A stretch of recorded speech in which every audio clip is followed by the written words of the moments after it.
Hey folks, notice the cannula. Haven't had one of those in a while. So, since I've been in the hospital, which I got here Saturday and it is now Thursday, they have run the gambit of tests on me. I've had so much blood work. I've had an MRI of my brain.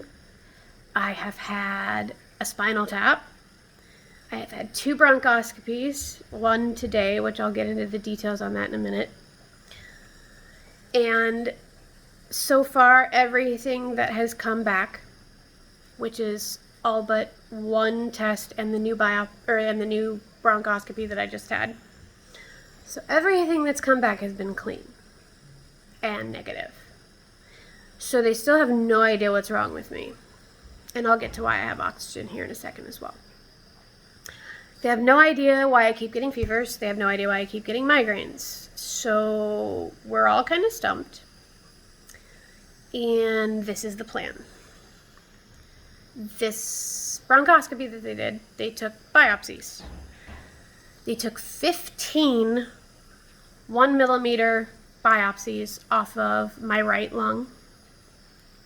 The lung partially collapsed, which is slightly painful, and why I have oxygen. So my oxygen level is fine. It's in the 90s, like the high 90s, where it's supposed to be. The oxygen supposedly can help reverse pneumothorax, which is what a collapsed lung is called, pneumothorax.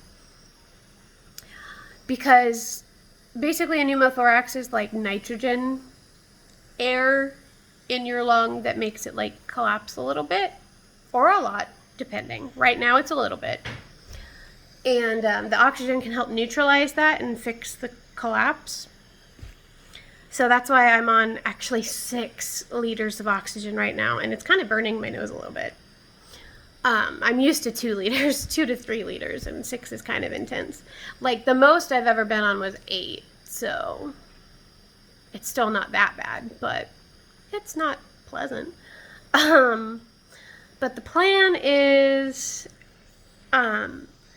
if the pneumothorax, they just took an x-ray, a secondary x-ray post-bronch, to see if the pneumothorax is bigger or smaller, because it's been like 2-3 hours since I got the actual bronchoscopy, so it could have changed by now. If it's smaller, great, fantastic, I get to go home tomorrow morning. If it's bigger, not so great and fantastic, they're gonna have to put in a tiny chest tube to try to drain out that air to like make the lung expand again. And if that happens, best case scenario, I go home tomorrow evening instead of tomorrow morning, which is still okay. Not so best case scenario, I go home the day after tomorrow.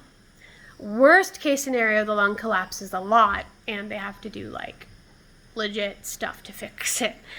Now, as far as the biopsy goes, they're going to call me with the results because I'm going to be home at that point, hopefully.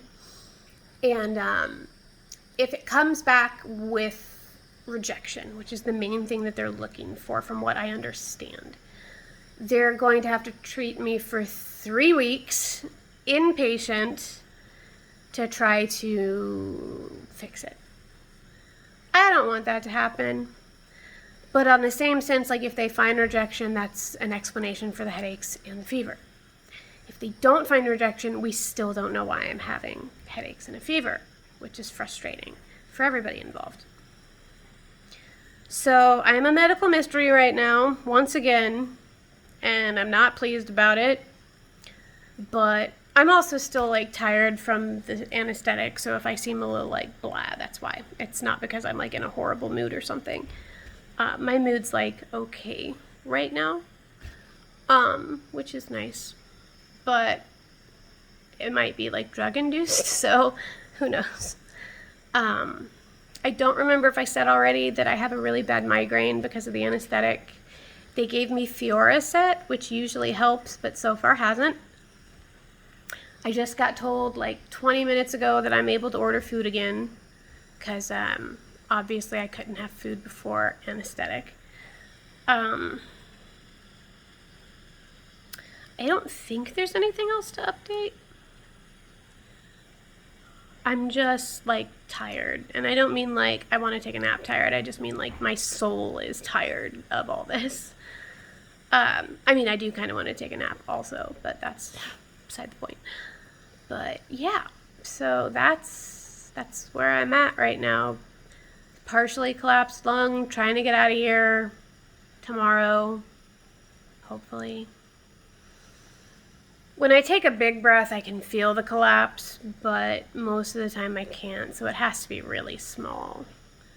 So we'll see how it goes. And until then, bye, folks.